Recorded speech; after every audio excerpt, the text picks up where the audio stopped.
지금 뭐 세간의 화제의 중심이라고 해도 과언이 아니죠. 정호영 보건복지부 장관 후보자 오늘 출근길 아주 기세당당했습니다. 한번 보시고 이어가 보도록 하겠습니다.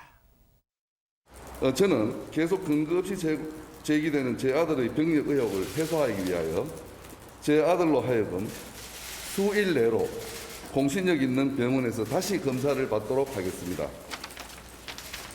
검사를 받을 때에는 과거의 MRI 영상과 진료 기록 등도 함께 가지고 갈 것입니다. 검사를 받고 나면 진단서 등 그 결과를 제출하겠습니다. 공개하겠습니다. 제 아들은 엄격한 절차에 따라 어떠한 특혜도 없이 병력 판정을 받고 22개월간 성실하게 복무를 하였습니다. 모쪼록 이번 재검사가 근거 없는 그간의 의혹을 불식시키는 마침표가 되기를 기대합니다. 지금 정호영 보건복지부 장관에게는 아들과 딸 모두 관련해서 이제 의혹들이 제기가 되고 있는 상황인데 일단 홍종선 기자님, 아들에 대해서는 왜 다시 검사를 받게 하겠다는 겁니까? 지난 2010년에 이 아들이 첫 번째 이 신체 검사 병역 판정 검사를 받았을 때는 2급이었어요. 2급은 현역으로 군복무를 해야 되는 거죠. 그런데 5년 뒤에 재검사를 할 때는 척추협착이라는 진단서를 내서 4급 보충력 판정을 받고 이 사회복무요원 소집 대상으로 분류가 됐고 지금 얘기한 것처럼 2년 3년간 복무를 했습니다. 네. 그런데 그 재검 당시에 냈던 그 척추협착의 진단서가 이 정호영 후보자, 이 아버지가 부원장으로 근무 중이었던 경북대병원에서 받은 진단서였다는 거예요. 이 부분에 대해서 특혜 의혹이 불거지자 민주당에서 이 그때 당시 과거 MRI 영상, 이 자료를 제출해 달라고 요구를 했는데 이 정호영 후보자가 이건 개인정보다 해서 자료 제출을 거부한 상황이었습니다. 그런데 대한민국에서 이 국민 정서상 입시와 병역은 절대 대충 넘어갈 수 있는 상황이 아니죠. 예민한 문제예요. 네. 중요한 문제다 보니까 정면 돌파를 선택한 게 아닌가. 그래서 지금 재검하겠다. 그리고 과거의 자료도 제출하겠다. 이렇게 밝힌 게 아닌가 합니다. 앞선 상황, 그 그래픽 좀 보여주세요. 당시에 검사 기록을 제출할 때 정호영 후보자가 어디에 있었는가 보세요. 경북대병원 부원장으로 있을 때예요.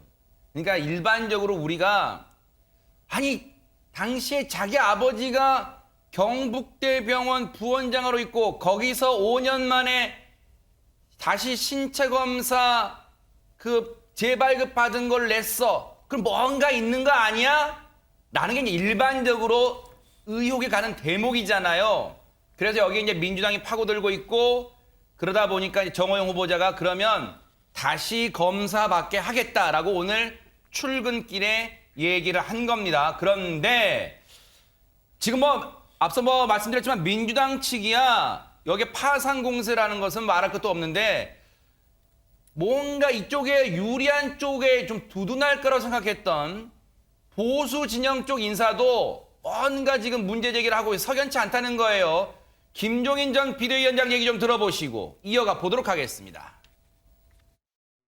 그분들은 뭐 이상이 없는 것처럼 생각할지 모르지만 일반 국민이 생각하기에는 그 상식에 맞지 않는다고 이렇게 판단을 하기 때문에 지금 우리 윤석열 후보가 강조하는 것이 소위 공정과 상식을 갖다가 주로 강조하고 있잖아요. 네네. 거기에 비춰본다 그랬으면 과연 이 사람은 상식에 맞는 짓을 했느냐 하는 것을 갖다가 전제로 해서 판단하는 것이 나는 옳다고 생각을 해요. 이런 상황이다 보니까 지금 압박이 거세지는 거잖아요. 왜? 같은 진영 쪽에서도 이런 공정과 상식, 국민 눈높이에 맞지 않다 이런 의견들이 나오니까 당선인 측에서도 어제 브리핑 때 이런 얘기를 했습니다. 한번 들어보시고 이어가 보도록 하겠습니다. 당선인께서는 부정한 팩트라고 이야기를 하셨던 것이 법적인 어떤 그 책임을 넘어서 도덕성까지 더 한 차원 높은 차원에서 국민의 눈높이에 맞지 않는 사안이 혹은 있는지 없는지에 대해서 언론과 국민과 함께 지켜보고 있다라는 말씀을 다시 한번 드리겠고요. 배종찬 소장님, 저 대목이에요. 사실 윤석열 당선인이 부정의 팩트가 확실히 있어야 된다라고 언급한 건 며칠 전에 나왔어요. 그런데 어제 언론들이 어제 저 브리핑 때 언론들이 주목했던 건 뭐냐? 윤석열 당선인과 정호영 후보자가 40년 지기가 아니다. 그리고 정호영 후보자도 자기가 40년 지기라고 언론들이 말하는 것을 민망해한다.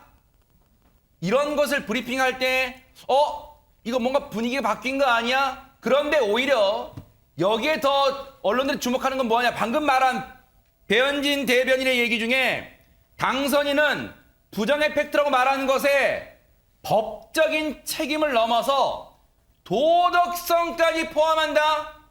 뭔가 지금 정호영 후보자에 대해서 거리두기 하라는 게 좀 감지되는 거예요. 어떻습니까, 이 부분? 달라진 거죠.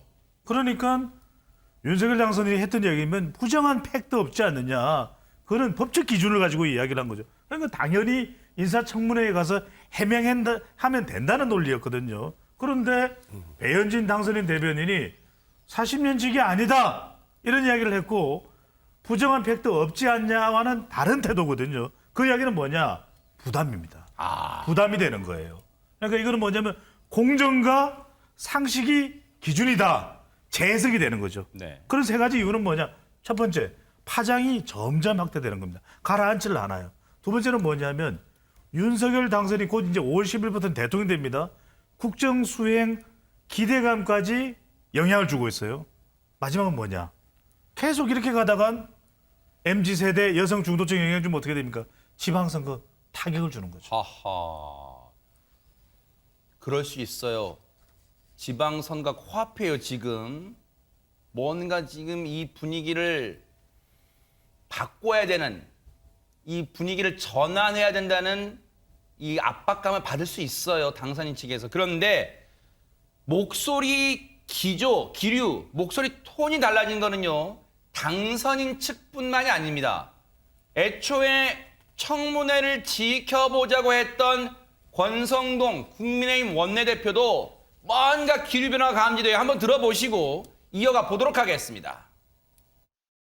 새 정부의 내각 인선을 두고 민주당의 막말이 도를 넘고 있습니다. 합리적인 비판은 환영하지만 무책임한 낙인 찍기식 정치 선동은 자제해 주시기를 바랍니다. 만약 청문회에서 중대한 결격 사유가 밝혀진다면 그때 가서 인사의 잘못을 지적해도 늦지 않습니다. 우리 국민의힘도 역시 우선 우리가 배출한 대통령이 추천한 후보라 하더라도 무조건적인 감싸기는 안 할 겁니다. 국민의 눈높이에서 우리도 똑같이 검증을 할 겁니다. 백성문 변호사님, 똑같은 권성동 원내대표 얘기인데 그제, 즉 이번 주 월요일 얘기랑 오늘 얘기 분위기가 확 달라지게 느껴지십니까? 여론의 반응이 심상치 않다는 걸 다 느끼고 있는 거죠. 아하. 그러니까 이거는 지금 조금 전에 김종인 위원장도 안 된다라는 취지로 얘기를 했고 국민의힘 내부에서 김용태 최고위원도 이건 안 된다라고 얘기를 하지 않았습니까? 그러니까 억울하실 수 있어요. 이게 법적으로는 문제된 거 없었는데 그렇게 억울해하실 수 있어요. 정호영 후보자 입장에서 보면. 그런데 이제 일반 국민들이 보면 아버지가 병원장인 그 경북대학교의 의대에 아들과 딸이 다 편입이 됐다? 저게 가능해? 거기서부터 저는 제가 보기에는 그러니까 이걸 보통 이해충돌이라는 표현을 쓰잖아요. 그런 얘기가 나오기 시작하면 바로 뭐가 소환이 되느냐? 바로 조국 전 장관이 소환이 됩니다. 그러면 조국 전 장관 관련해서 수사를 해서 공정이라는 가치를 들고 대통령까지 되셨는데 그 내용이 또 있네? 그럼 이제 중도층이 어떻게 반응할까요? 아까 조금 전에 말씀하셨습니다만 6.1 지방선거 굉장히 중요한 선거입니다. 지금 그 선거가 이제 정말 코앞에 와 있는데 이게 과연 그냥 무조건 지키는 게 맞는가에 대해서 내부적으로도 이제 동요가 일어나는 게 아니겠습니까? 요 이틀 사이에 무슨 일이 있었는가를 곰곰이 되새겨 보니까 그것 좀 준비해 봐 주세요. 장제원 비서실장이 막 그거 뭐 있죠? 조국 시즌 2 그게 왜 이게 뭐가 갔냐 막 한 거 있죠? 그것 좀 준비해 봐 주세요. 전현 평론가님. 그거 같아요. 장제원 비서실장이 기자들 질문이 막 쏟아지니까 이 상황이 어떻게 정호영 후보자 상황이 어떻게 조국 시즌2냐 프레임 걸지 말라 팩트로 승부해라 막 이렇게 했단 말이에요. 근데 그 태도가 이른바 국민정서법을 자극했다 이런 일각의 지적이 막 있어요. 그렇습니다. 오만불손하다, 눈치가 없다 이런 비판이 나오시는 것이죠. 우리 홍정선 기자님이 너무 잘 짚어주셨는데 우리나라 남자분들 병역 얘기 나오면 밥 먹다가 벌떡 일어납니다. 그리고 교육 문제, 정말 내 아이만큼은 불공정한 사례 겪지 않았으면 하는 것이 바로 가장 무서운 국민정서법이고 국민 눈높이인데 그러면 국민 눈높이에서 질문했으면 잘 해명을 하거나 아니면 어떻게 할지를 내놔야 되는데 버럭 화내면서 하는 모습이 한마디로 민심을 모른다, 몰라도 너무 모른다, 그리고 무례하다라는 비판을 받는 것이고요. 참고로 지금 정호영 후보자를 둘러싼 논란이 블라인드 의혹, 그러니까 심사위원들이 당시에 심사를 받는 딸과 아들을 알아볼 수가 없었다라고 하지만 일부 언론에 보면 또 이것도 거짓말이라는 논란이 제기되고 있거든요. 의혹이 의혹을 꼬리를 물고 있는 상황입니다. 따라서 우리가 정무감각이라는 말 굳이 쓸 필요도 없습니다. 한마디로 국민의 민심이 어떤지 이제는 정말 창후 여건이 될 곳에서 눈치를 봐야만 하는 시점이 됐다고 봅니다. 네. 장제원 비서실장 그 얘기를 보면 뭔가 상당히 이 문제에 대해서 강력하게 언론 태도에 불만인 게 느껴지잖아요. 왜 프레임을 거느냐.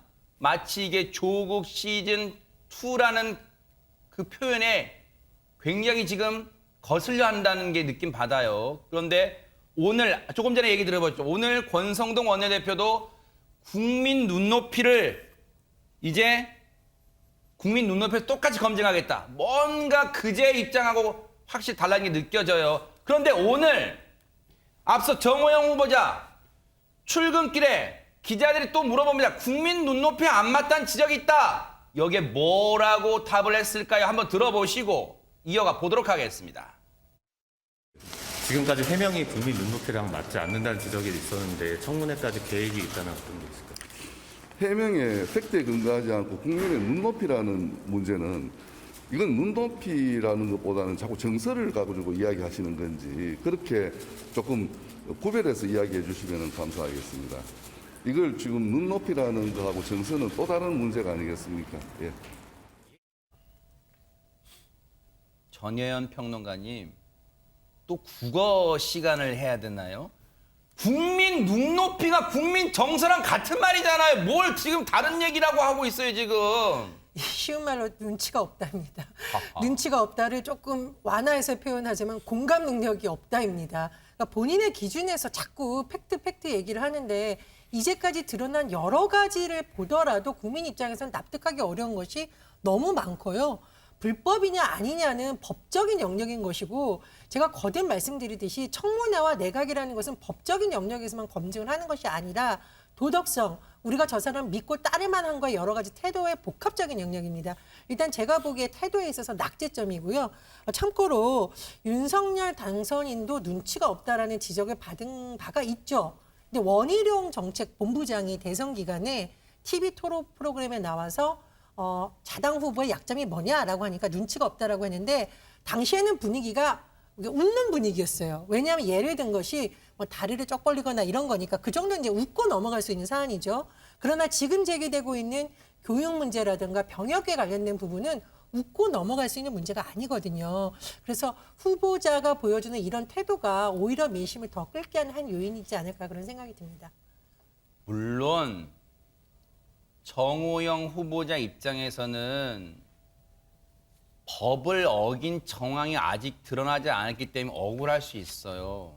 그런데 반대로 뒤집어 보면 백성문 변호사님, 우리가 인생을 살면서 우연이라는 게 하나가 오기에도 가능성이 참 낮은데 지금 정호영 후보자의 아들, 딸 의혹 관련해서는 우연이 지금 우연이라 쳐요.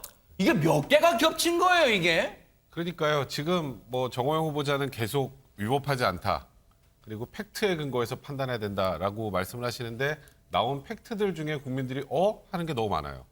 한두 개가 아니에요. 지금 말씀하셨던 것처럼 저도 이걸 위법하다고 얘기는 하진 않겠습니다. 아직 뭔가 밝혀진 정확한 그 위법한 내용까지는 모르겠지만 많은 국민들이 좀 이상한데 공정하지 않은 것 같은데 아들, 딸 그 어렵다는 의대 또 하필이면 아버지가 있는데 그냥 둘 다 편입되고 또 특별전형이라는 거 생겨서 그 18일 만에 갑자기 후딱딱 만들어지더니 또 거기에 들어가고 뭐 아들 병역 관련해서는 굉장히 억울해하시지만 여기에 또 병역 문제도 하필은 또 그 병원에서 뭘 찍었어? 이제 이런 것들이 국민들 입장에서는 굉장히 불편해요. 우리 아빠가 저기 병원의 병원장이면 나도 그럼 병원 의대에 갈 수 있는 건가? 이런 생각을 하게 된단 말이에요. 그러니까 어찌 보면 조국 전 장관 사태하고 조금 다른 측면이 있지만 이것도 아빠 찬스로 보인단 말이에요. 아하. 그래서 저는 개인적으로 생각할 때 정호영 후보자 본인 입장에서 굉장히 억울할 수 있어요. 네. 내 아들, 딸들 아무 잘못 없었는데 왜 자꾸 조국 전 장관하고 내가 무슨 뭘 위조했어. 이렇게 생각할 수 있지만 국민들이 생각하는 그 감정, 소위 말하는 국민법 감정이라는 건 위법 합법의 문제를 좀 넘어선 영역입니다. 그러니까 이게 약간 아빠 찬스라는 느낌이 드는 순간 소위 국민들의 영린이라고 할 수 있는 입시 문제잖아요. 그렇기 때문에 예민할 수밖에 없는 겁니다. 혹시 백성문 변호사님 개인적 촉으로 봤을 때 오늘이 수요일이에요. 주말 넘길 가능성이 있습니까? 어떻습니까? 저는 개인적으로 최대한 빨리 사퇴하시는 게 맞다고 생각을 하는데 이제 또 내부에선 여러 가지 고민들은 분명히 있을 거예요. 이제 정호영 후보자가 딱 사퇴를 하면 지금 모든 언론과 지금 소위 민주당의 집중 포화가 되는 한 명의 대상이 있는데 한 명이 빠져버리잖아요. 그럼 다음 타겟을 찾게 됩니다. 또 아무래도 아하. 그런 부분들에 대한 부담도 분명히 있을 겁니다. 내부에서. 하지만 저는 개인적으로 정호영 후보자가 본인의 명예를 지키기 위해서라도 그리고 또 아들, 딸과 관련해서 이런 여러 가지 논란이 불거진 게 국민들이 위법해서가 꼭 아니라는 거 그거 이해하시고 저는 윤석열 정부가 앞으로 지금 첫 단추 잘 껴야 되잖아요. 그러니까 공정의 기치를 내걸었는데 국민들로부터 물음표가 생긴다면 첫 단추가 잘못 깨지면 이 정부도 성공하기 쉽지 않습니다. 그래서 저는 결단을 내려주시는 게 저는 그래서 주말 전까지는 결단을 내려주시는 게 좋지 않을까 저는 개인적으로 생각합니다. 그런 맥락에서 보면 홍종성 기자님, 지금 당선인 측에서는 정호영 후보자가 만에 하나라도 잦은 사퇴 모양새, 왜냐하면 지명철에는 당선 입장이 부담스러울 거란 말이에요. 잦은 사퇴 모양새 형식으로 낙마하면 그걸 대비해서 지금 다음 카드 준비하고 있을까요, 혹시? 아무래도 이틀 새 좀 분위기가 바뀌다 보니까 대안을 모색하고 있다 이런 얘기가 흘러나오고 있고 심지어는 또 다른 의사 출신의 후보자다 이런 얘기도 나오고 있습니다. 그래요? 아직 뭐 확실한 건 아닙니다만 네. 왜 그러냐 하면 지금 우리가 계속 얘기하는 뭐 국민정서법, 국민법감정 여기에 가장 민감하다고 하는 입시와 병역 정말 이거는 국민의 노여움에서 노연하기 힘든 그 문제가 중첩돼 있잖아요. 그래서 이거는 정면 돌파해서 임명을 강행하기가 힘들다라고 판단되기 때문에 이건 아무래도 힘들지 않느냐라는 그런 기류가 크다 이렇게 보고 있는 부분. 그래서 아무래도 대안을 찾고 있다는 이런 의견이 설득력을 얻고 있는 것일 텐데요. 네. 또 반면에는 그렇지 않다. 지금 이게 첫 단추인데 만약에 여기서 밀리면 이 뒤에 한덕수 국무총리 후보자도 있고 한동훈 법무부 장관 후보자도 있는데 이게 도미노 낙마가 되면 어떡하냐. 이 첫 번째 단추, 이 첫 번째 싸움에서 밀리면 안 된다. 그러니까 이 첫 번째 싸움에서 잘 오히려 따지고 봐야 된다. 이런 또 기류도 있으니 그렇지 않을 것이다. 뭐 서로 다른 의견이 오가고 있습니다만은 저도 백 변호사님의 어떤 분석이 맞지 않을까 그런 전망이 맞지 않을까 개인적으로 생각을 해봅니다. 대안을 준비한다면 과연 누구의 입김이 이번에는 많이 실릴까요? 혹시 이분일 수 있을까요? 관련 얘기 들어보시고 이어가 보도록 하겠습니다. 앞으로 국정 전반에 대해서 인사라든지 정책에 대해서 심도 깊게 논의를 하기로 했고 특히 보건의료 그리고 과학기술 또한 중소벤처 그리고 교육 분야에 대해서는 더 제가 전문성을 가지고 더 깊은 조언을 드리고 관여하기로 했습니다. 여러분 저 때가 어떤 시점인지 기억나세요?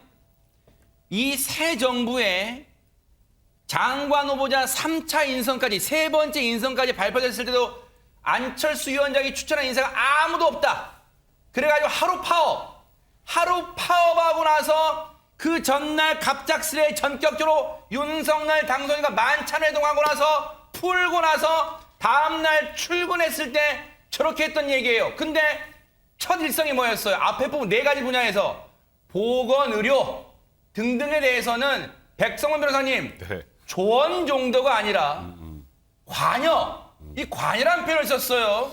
더 깊게 관여한다는 건 사람하고도 관련이 되겠죠, 당연히. 하하. 저 그렇게 생각을 하는데, 그래서 뭐 지금 뭐 정호영 후보자가 아직 후보자인 상황에서 다음 사람 누가 올까 이 얘기하는 게 좀 그렇긴 합니다만, 안철수 위원장 입장에서는 이제 본인이 여러 인사들을 또 추천을 할 것 같고요. 아하. 또 이제 장관 인사 말고 또 차관 인사도 많이 있지 않습니까? 그럴 수 있어요. 네. 이제 아무래도 이 부분과 관련해서는 윤석열 당선인 입장에서도 그때 아까 말씀하셨던 것처럼 일일 파업을 했던 게 소위 말하는 공동정부를 하겠다라고 단일화를 했는데 별로 공동 같지가 않다. 이런 것 때문이 아니었겠습니까? 아하. 아마 이번에 만에 하나 이제 정호영 후보자가 이제 뭐 낙마를 한다거나 하게 되면 또 다른 후보자를 내는 그 대안을 낼 때는 안철수 위원장의 입김도 굉장히 많이 들어갈 수 있지 않을까 생각할 수밖에 없습니다.